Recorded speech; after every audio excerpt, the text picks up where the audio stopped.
आदमी को दिक्कत थी कि जस्टिस साहब ने आखिर मॉरिशस में भाषण देते हुए यह कैसे कह दिया कि भारत का संविधान बुलडोजर से नहीं कानून से चलता है। इसके हिसाब से योगी आदित्यनाथ का जो बुलडोजर चल रहा था उसको रोकने की कोशिश करके हमारे चीफ जस्टिस साहब ने कोई गड़बड़ बात कर दी है। और अब जब उसी कानून के तहत इसके खिलाफ केस किया गया है, अब जब इसका विरोध करते हुए इसके घर के आसपास लोग इकट्ठा हुए हैं, अब जब ये वो कागज देश के न्याय के मंदिर के अंदर बैठने वाले चीफ जस्टिस ऑफ इंडिया के ऊपर जिस तरह से जूता फेंकने की कोशिश की गई, उनको जूता मारने की कोशिश की गई, उसके बाद देश के अंदर भारी बवाल देखने को मिला। लेकिन अब देखिए किस तरह से मोदी जी के कई आदमी जेल जाएंगे। कई लोगों के खिलाफ तकरीबन 1 सैकड़े के हिसाब से लोगों के खिलाफ मुकदमा दर्ज किया गया, एफआईआर दर्ज की गई है। भाजपा के अंदर लेकर जो है दोस्तों इस मामले को लेकर भाजपा के अंदर खलबली मची हुई है और दावा किया जा रहा है कि मोदी जी का या फिर ये कह लीजिए नफरती चिंटुओं का सीधे तौर पर यह खेल बेनकाब होता हुआ नजर आ रहा है। हमारे साथ वरिष्ठ पत्रकार मौजूद हैं अशोक पांडे, आप उनकी इस रिपोर्ट को देखिए। नमस्कार, मैं अशोक कुमार पांडे और स्वागत है आपका टीसीएच पर। गवई साहब के ऊपर जो जूता फेंका गया था, ऐसा लगता है उसकी गूंज अब पूरे हिंदुस्तान में फैल गई है। पूरे देश में न केवल उसकी प्रतिक्रिया आ रही है, बल्कि जूता फेंकने वाले वकील साहब और उनके समर्थन में यूट्यूब वीडियो बनाने से लेकर सोशल मीडिया पर लगातार लिखने वाले, एआई से घटिया वीडियो बनाने वालों पर देश भर में केसेज हो रहे हैं। सबसे पहली जो खबर आई वो पंजाब से आई। पंजाब में 100 से ज्यादा जो यूट्यूबर्स और सोशल मीडिया, जिनको आजकल इन्फ्लुएंसर कहा जाता है, मुझे तो लगता है कि इन्फ्लुएंसर कम है, ये आग लगाने वाले ज्यादा हैं। पैसा लेके जो आग लगाते हैं उनको ही शायद आजकल इन्फ्लुएंसर कहा जाता है। तो इन इन्फ्लुएंसर्स, जिसमें अजित भारती और इस तरह के कई सारे लोग हैं, इनके ऊपर केसेज हुए हैं और ये केसेज जो हुए हैं पंजाब में गंभीर धाराओं में हुए हैं। इन केसेस से भाई लोग घबराए हुए हैं। इन लोगों के ट्वीट आ रहे हैं। एक साहब का ट्वीट आया कि मेरी टांग टूटी हुई है, फिर भी मेरे खिलाफ केस हो गया। टांग तुम्हारी टूटी हुई है, लेकिन जस्टिस गवई के खिलाफ बोलने में तुम्हारी जबान नहीं कटी। क्योंकि वो दलित हैं और सुप्रीम कोर्ट के चीफ जस्टिस हैं, तो उनके बारे में लगातार घटिया बातें करते हुए तुम्हें यही लगा कि बस अब तो दुनिया हमारे हाथ में है, हमारे पीछे लोग हैं, सरकार हमारे पीछे है, हमारा कुछ नहीं होगा। ऐसे ही इसलिए आप चीफ जस्टिस के बारे में कुछ भी बोल दोगे। दिखाया भी था आपको, इम्पॉसिबल बाबू ट्विटर यूजर हैं, उन्होंने जस्टिस साहब के साथ एक एआई पे तमाशा किया था। उनके जैसा दिखने वाला एक व्यक्ति बनाया था जिसको जूते पड़ रहे हैं और जिसके गले में मटका लटका हुआ है। मैंने उस दिन बहुत डिटेल में आपको बताया था कि कैसे महाराष्ट्र में और कई सारी और जगहों पर दलितों को मजबूर किया जाता था इस बात के लिए कि वो गले में मटका लगाकर निकले। तो अपमानजनक वीडियोस बनाए गए थे, घटिया बातें की गई थी और जाहिर था कि इनके खिलाफ केस होता। तो सबसे पहले जो केस हुआ है वो पंजाब के अंदर हुआ है। मैंने आपको बताया कि 100 से ज्यादा इन्फ्लुएंसर्स के खिलाफ पंजाब में गंभीर धाराओं में, जिसमें दलित उत्पीड़न से लेकर और भी कई धाराएं हैं, उन धाराओं में केस हुआ है और इनको डर लग रहा है कि पंजाब पुलिस कल को इनके घर से उठा न ले। बेंगलोर में केस हुआ है। अलग अलग राज्यों के अंदर कार्रवाई की गई है। एसोसिएशन है, उसने बाकायदा एक केस किया है। ये जो वकील साहब है, मैं उस आदमी का नाम तक नहीं लूंगा, मैं उसका नाम भी नहीं लेना चाहता। वो लगातार हीरो बनने की कोशिश कर रहा है, एएनआई पे इंटरव्यू दे रहा है, पीटीआई पे इंटरव्यू दे रहा है। और शर्म आनी चाहिए हमारे इन एजेंसीज को और मीडिया हाउसेस को कि ऐसे आदमी को हीरो बनाने की कोशिश की जा रही है। उसके खिलाफ केस हुआ है बेंगलोर में, बेंगलोर थाने में बेंगलोर में केस हुआ है उसके खिलाफ। और बेंगलोर वाला जो केस है वो वकीलों ने ही किया है। जाहिर है कि वो भी केस मजबूत होगा। और अब ये आदमी रो रहा है कि मेरा जीना मुश्किल हो रहा है, मेरी सुरक्षा खतरे में है, वगैरह वगैरह। कल तक पहले सीबीआई के ऊपर मारा जा रहा था। इसके सपने में आकर भगवान जी कह रहे थे और ये कह रहा था कि फिर से आके भगवान जी कहेंगे तो फिर से मैं जूता मारूंगा। इस आदमी को दिक्कत थी कि जस्टिस साहब ने आखिर मॉरिशस में भाषण देते हुए ये कैसे कह दिया कि भारत का संविधान बुलडोजर से नहीं कानून से चलता है। इसके हिसाब से योगी आदित्यनाथ का जो बुलडोजर चल रहा था उसको रोकने की कोशिश करके हमारे चीफ जस्टिस साहब ने कोई गड़बड़ बात कर दी है। और अब जब उसी कानून के तहत इसके खिलाफ केस किया गया है, अब जब इसका विरोध करते हुए इसके घर के आसपास लोग इकट्ठा हुए हैं, अब जब ये वो कागज, थाने का वो कागज एकदम सार्वजनिक हो गया है जिसमें ये बताया गया है कि इसके सारे पड़ोसियों ने शिकायत की थी बाकायदा कि ये आदमी लोगों को परेशान करता है, अपने पड़ोसियों को परेशान करता है, जिस सोसाइटी में रहता है उसके नियम कानून नहीं मांगता है। नियम कानून उसके भी नहीं मानता। तो ये कह रहा है कि मुझे डर लग रहा है, मेरी सुरक्षा पर खतरा है।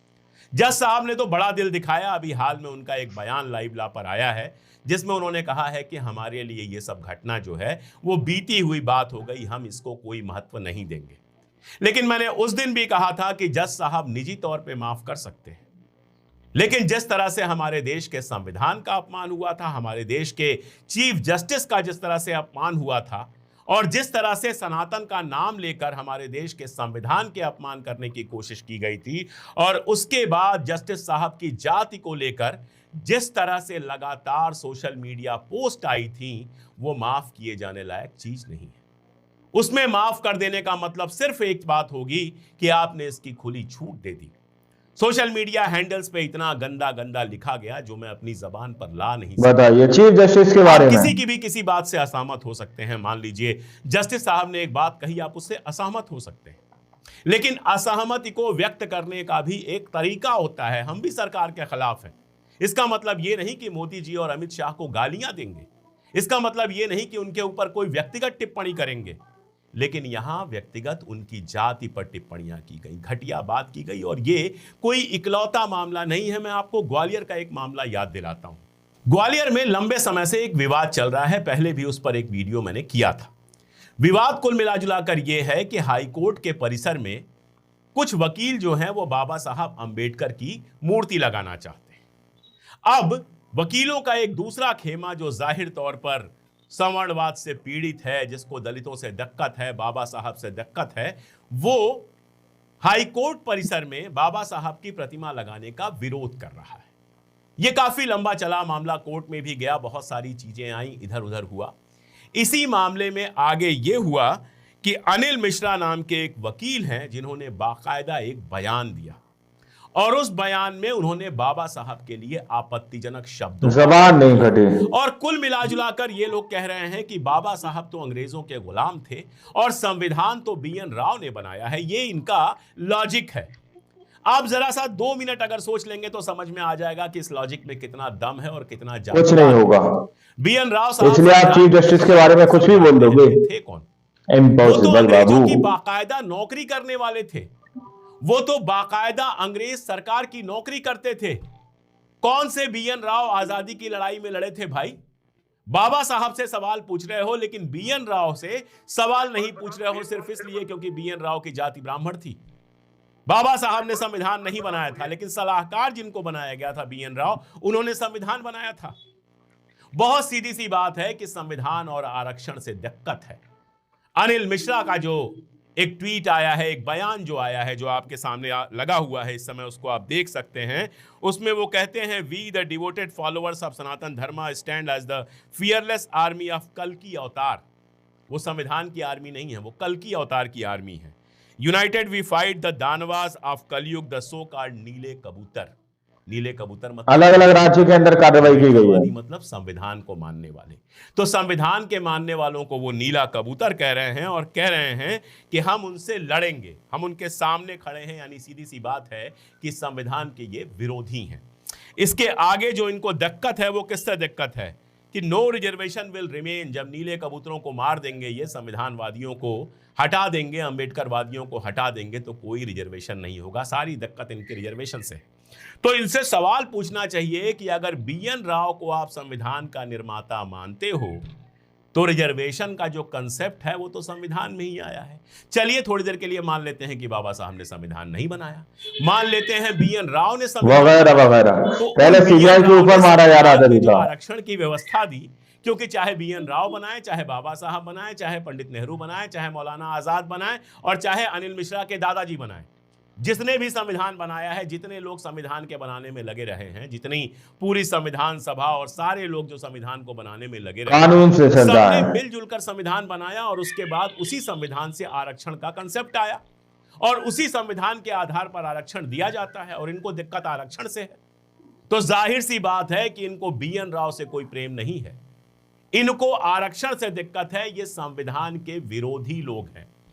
जिस संविधान के तहत वकालत करके इनकी दाल रोटी चलती है, जिस संविधान के तहत वकालत की डिग्री इन्होंने हासिल की है, जिस संविधान की ये कस्में खाते हैं, उस संविधान की ये मुखालिफत कर रहे हैं। असल में बाबा साहब अंबेडकर की मुखालिफत नहीं कर रहे हैं। नियम कानून उसके भी नहीं मानता। संविधानवादियों से या अंबेडकरवादियों से इनका दिक्कत सिर्फ इतनी है कि आरक्षण किसी तरह से हट जाए। इनको लगता है कि आरक्षण हट जाएगा तो देश की सारी समस्या का हल हो जाएगा। इनमें से किसी ने यह सवाल कभी नहीं पूछा कि भाई जरा एक बात बता दीजिए कि मंदिरों में 1000 साल से जो सिर्फ और सिर्फ ब्राह्मण ही पूजा करते हैं, ब्राह्मण पुजारी ही बनाए जाते हैं, वो क्या आरक्षण नहीं है? घरों के अंदर चूल्हे चौकों में सिर्फ और सिर्फ औरतें सदियों से खाना बना रही हैं, उनका जीवन खाना बनाने में झोंका जा रहा है, क्या वो एक आरक्षण नहीं है? क्या सफाई में एक आरक्षण नहीं है कि केवल दलित ही सफाई कर रहे हैं हजारों बरस से? क्या यह आरक्षण नहीं है? क्या हमारे समाज में जो 4 वर्णों का आपने सिद्धांत बना दिया वो असल में आरक्षण का सिद्धांत नहीं था कि पूजा पाठ और बिना मेहनत के जितने काम हैं उसमें ब्राह्मणों का आरक्षण? बताइए चीफ जस्टिस के बारे में, क्षत्रियों का आरक्षण और सेवा में शूद्रों। वैसे आप लोगों ने इस वीडियो को शुरू से आखिर तक देखा।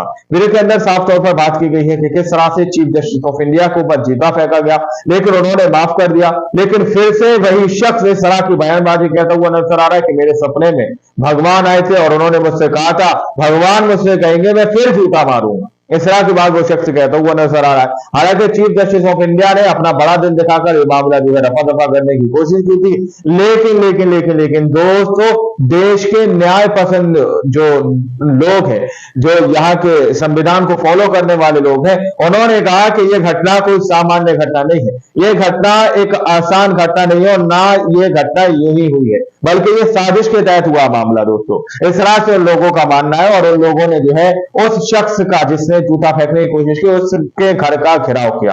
अब वो रोता बिलखता नजर आ रहा है कि भाई मेरी सुरक्षा दो, मैं ये वो इस तरह के वो बहुत सारे मसले सामने रख रहा। अब आप लोग समझ सकते हैं, आप लोगों ने इस रिपोर्ट को देखा सुना, आप लोग इस रिपोर्ट के बारे में क्या सोचते हैं, क्या समझते हैं, अपनी राय कमेंट सेक्शन में जरूर दीजिएगा। इतना वीडियो में जब तक के लिए जय हिंद जय भारत।